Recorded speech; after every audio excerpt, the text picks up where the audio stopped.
Bore da iawn I chi gyd, a chroeso i'r oedfa, a chroeso hefyd i'r garafan. Mae'n hyfryd I gael eich cwmni chi yn ein hoedfa heddi ar y sul hwn, Sul Y Pasg Bach, a dyna chi enw hyfryd ar y sul hwn sydd gyda ni yn dyfe yn y Gymraeg. Croeso mawr I chi gyd.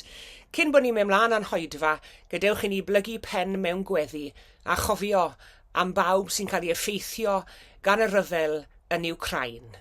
Gweddiwn. Arglwydd yw, clyw ein cri dros bawb sy'n dioddau o ganlyniad i'r rhyfel hwn. Dros bawb yn y wlad hon sy'n pryderu dros y nwyliaid yn byw yn Wcrain. Dros bawb sydd wedi ffoi o'i mamwlad ac yn hiraethu. Dros bawb sydd wedi colli cartrefi ac yn anobeithio am y dyfodol. Dros bawb sydd wedi cael ei hanafu'n gorfforol, yn feddyliol neu'n ysbrydol gan y gwrthdaro. Dros bawb sy'n galaru am y nwyliaid a laddwyd yn y bomio o'r brwydro. Arglwydd, gwelwn yn rhy eglur y llanast a'r gost ddynol sydd i'r rhyfel hwn. Gofynnwn I ti amgylchynu pawb sydd angen di heddi a gwybodaeth o'th gariad di ffail. Meddala galonau ac agoral llygaid pawb sy'n mynd I parhau ar y masodiad milwrol treisgar hwn, fel y gallant weld yn niwed, y poen a'r creulondeb y maent yn achosi i'w cydddyn, ac o weld y boen, y cant ei harwain trwy'r ysbryd glân, I edi farhau, ac o edi farhau, ceisio'r ffordd sy'n arwain at heddwch, cymod ac adferiad i'r rhan honno o'r byd, trwy'r un alwodd bawb I fyw mewn cytsgwrdd a thangnefedd, Iesu Grist ein harglwydd. Amen.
Gadewch ni wrando'r eiriau o'r 20fed bennod o Efengyl Ioan.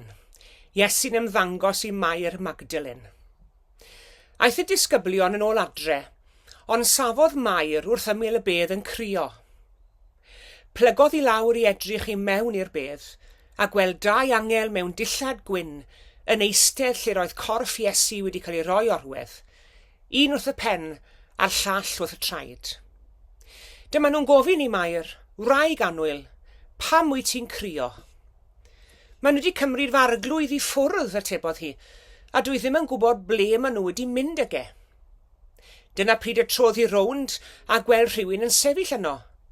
Iesu oedd yno, ond oedd hi ddim yn sylweddoli mae Iesu oedd e. Wraig annwyl, meddai Iesu wrthi, Pam wyt ti'n crio? Am bwy wyt ti'n chwilio? Roedd hi'n meddwl mae'r garddwr oedd e, ac fe ddwedodd hi, Syr, os mae ti sydd wedi symud, dywed lle rwy ti wedi roi e, a bydda i'n mynd i ole. A dyma Iesu'n dweud, Mair. Trodd ato a meddai yn Hebraeg rabwni, hynny yw athro. Dyma Iesu'n dweud wrthi, paid dal gafael yno fi. Dwi ddim yn mynd i fyny at y tad eto. Dos at fy mrodi ri, a dweud wrthyn nhw, dwi'n mynd at fy nhad am Duw, eich tad a'ch Duw chi hefyd. Yna aeth Mair Magdalene at y disgyblion a dweud, dwi wedi gweld yr arglwydd. A dwedodd wrthyn nhw, beth oedd e wedi dweud wrthi.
Be newch chi gyda'r Sul hwn, dwedwch? Y Sul sy'n dilyn gwyl fawr y Pasg. I ni'r Cymru yn cyfeirio'n annwyl iawn at y Sul hwn fel Sul Y Pasg Bach, ond yr enw arall arno yn ôl y calendar eglwysig yw Low Sunday. A dyna i chi enw sydd o'r braidd yn codi unrhyw awydd ar bobl i ddod ynghyd i addoli. Ond fe allwn ni ddeall pam bod y Sul hwn yn cael ei alw'n Low Sunday, oherwydd does dim un Sul yn medru'n codi ni'n uwch na Sul y Pasg. Ac felly, wedi'n codi i'r uchelfannau ar y Sul yr atgyfodiad, mae unrhyw beth sy'n digwydd yn dilyn hynny braidd yn fflat a dweud y lleia.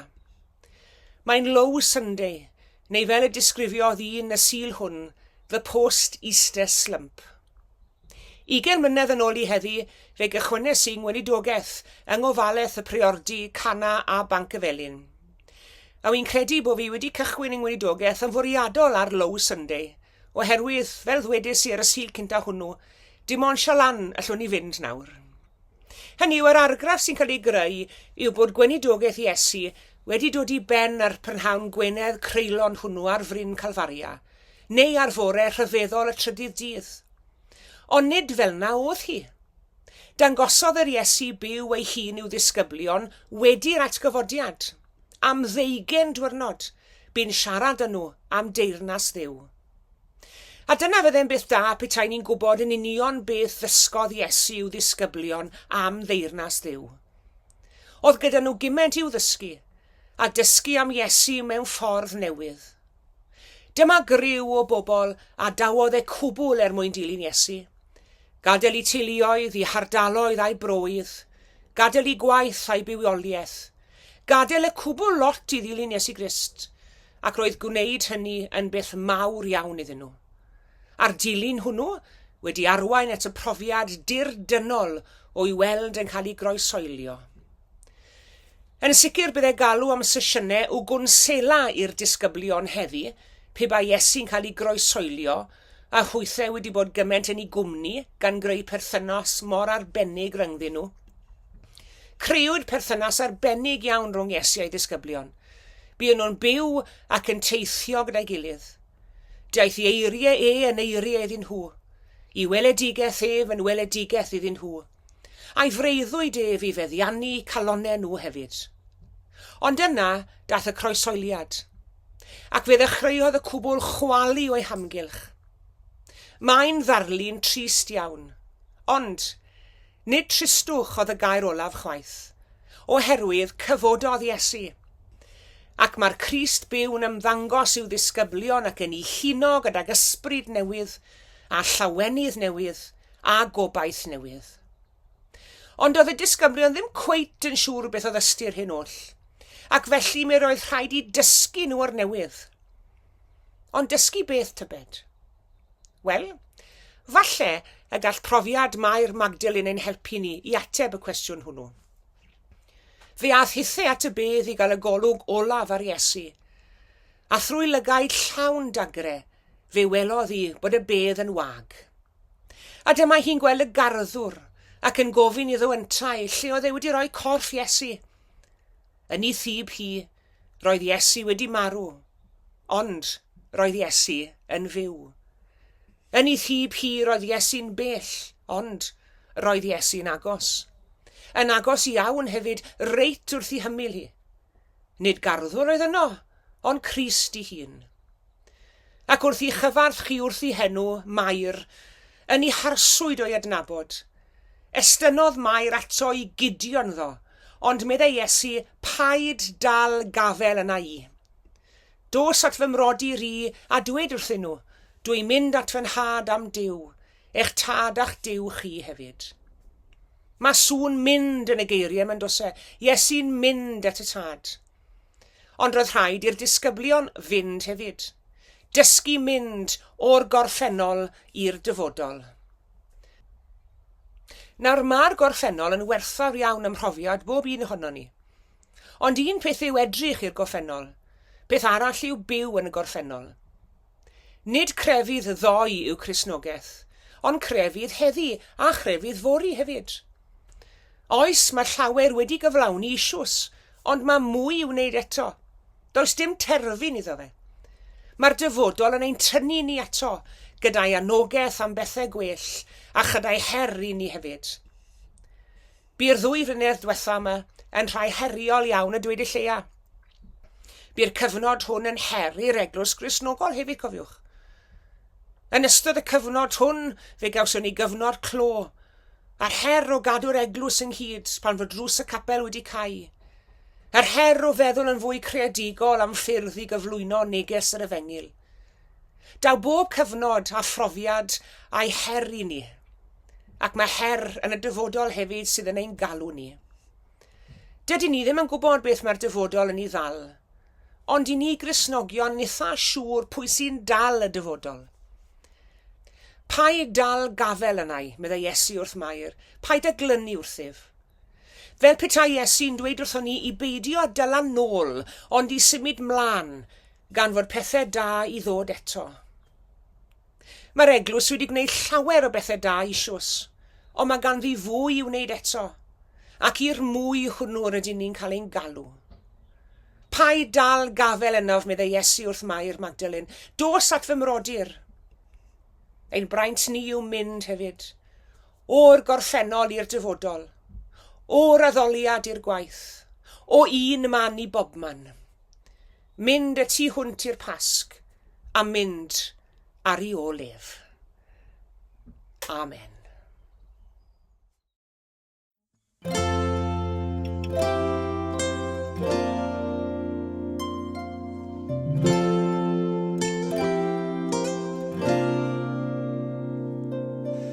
Cymer arglwydd feini oesi i'w chysegri oll i ti. Cymer fy munudau fod fydd yn llifo dy glod. Cymer di fy nwylo'n yr hodd, fydd i'w wnaeth i'r wrth dyfodd. Cymer i o'r fy neidroed i, gwna hwy'n weddau dder o ti.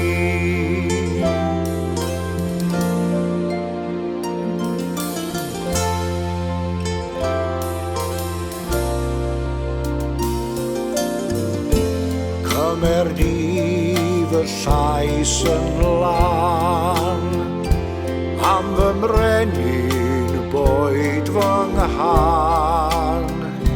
Cymer fy ngwefusau, llanw hwynt a ddeiriau di.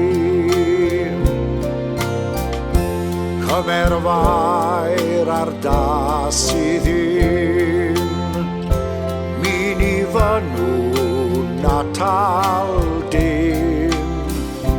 Cymer fy nghyneddfaen llawn, i ddwasanaeth tro bob dawn.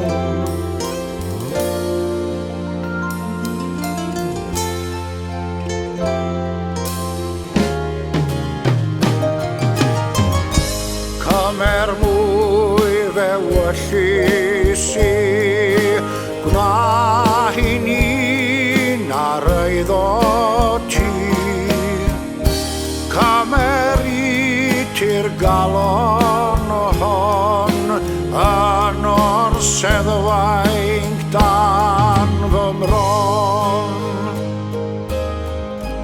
Cymer fy serchiadau o'r, wrth dy draed drwy'n bwrw stor. Cymer arglwydd, cymer fi, bydd yn unig oll i ti.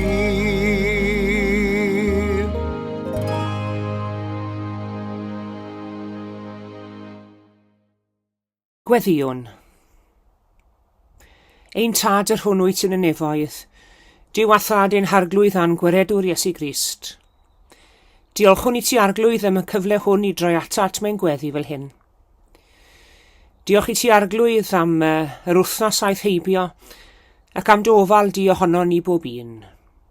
Diolch am bob profiad newydd y gawson ni, bob person newydd y bu'n ni gyfarfod â nhw, bob lle newydd y bydd nhw fynd iddo fe, bob ffaith newydd y bu'n ni ddysgu. Ond yn fwy na dim arglwydd, diolch i ti am bob profiad newydd wrth gwmni di ath bresenoldeb di. Diolch taw Duw wyt ti sydd yn agos ato ni. Ac i ni'n gwerthfawrogi'n fawr arglwydd ein bod ni'n medru cymryd cysur yn y ffaith y fod ti'n dduw sydd wrth ein hymyl ni drwy'r amser, pa brofiad bynnag i ni fynd trwyddo ar y pryd. I ni'n diolch I ti am fuddugoliaeth Iesu dros angau a'r bedd. I ni'n diolch I ti am orfoledd a llawenydd y Pasg. Ond heddi arglwydd ar y Sul yn dilyn y Pasg, Sul Y Pasg Bach. Fe fyddwn ni yn wir yn edrych yn ôl ar y penwythnos diwetha, ac yn diolch I ti am gyfle I lawenhau ac I ddathlu. Ond helpa ni arglwydd o'r Pasg ymlaen, dros y Pasg Bach ac i'r dyfodol a thrwy'r flwyddyn, I fyw bywyd buddugoliaethu sy'n harglwydd Iesu Grist. Helpa ni fyw I fywyd atgyfodedig ef. Helpa ni arglwydd I blannu hadau gobaith, hadau cysur a llawenydd hefyd. Helpa ni I blannu hadau bob peth ym yr atgyfodiad yn sefyll drostin heddi. Diolch I ti wedi Iesu di agor ffordd newydd I ni, wedi cynnig gobaith newydd ac wedi cynnig bywyd newydd. Ac am hynny arglwydd yr unig ffordd y medrwn ni ymateb yw drwy ymwroli o'r newydd I waith yr Efengil ac addor newydd I fod yn dystion ac yn ddisgyblion ffyddlon I ti. O Dad, bydd gyda ni wrth I ni gamu fewn i'r wythnos newydd yma yn ein hanes ni. Pa brofiadau bynnag a ddaw ar ein traws ni'r wythnos newydd hon. Helpa ni glywed y lais di, i'w chlawd lleisiau'r byd. Helpa ni ymdeimlo ath arweiniad di. A helpa ni hefyd arglwydd I droi atat mewn gweddi ac I erddi'n am dy gwmni ath arweiniad I ni bob amser. Nid yn unig pan bod adegau anodd yn dod i'n rhannu, ond pan bod yr haul yn gwenu arno ni hefyd. Arglwydd I ni'n cofio am ein byd ni heddi a phawb sydd yn wynebu orie'r diwrnod hwn mewn ofn a phryder a phoen. I ni'n cofio am ein heglwysi lleol yn hunain a'n browydd a'n cymunedau. I ni'n cofio am ein teuluoedd a'n ffrindiau hefyd. Yn cofio am bawb I ni'n unhabod nhw, ac yn cofio am yr heini nad yw I henwen hysbys I ni. Ond arglwydd mi rwy ti wedi'n hannog ni yn wir wedi'n gorchymyn ni I weddio dros bobl eraill, a'n braint ni yw gwneud hynny bob amser arglwydd. Clyw ein gweddi felly o Dad a maddau ni bob bai a phechod yn derbyn di. Diolch I ti am y cyfle hwn o gael siarad â thi o randawr pob gweddi. I ni'n cyflwyno'r weddi hon ynghyd â phob gweddi arall, yn enw ac yn heiddiant yn harglwydd a'n gwaredwr Iesu Grist. A'n dysgodd ni fel teulu I weddio gweddi'r teulu gyda'n gilydd trwy ddweud. Ein Tad, yr hwnnwyt yn y nefoedd, sancteiddi'r denw, deled y deyrnas, gwnele'r de wyllus, megis yn y nef, felly ar y ddeiar hefyd. Dyro I ni heddiw ein bara beinyddiol, a madda I ni ein dyledion, fel y myddeiwn unna i'n dyledwyr. Ac nac arwain ni brofedigaeth, eithir gwared ni rhag drwg. Canis iddo ti yw'r deyrnas, a'r nerth, a'r gogoniant, yn oes oesoedd. Amen.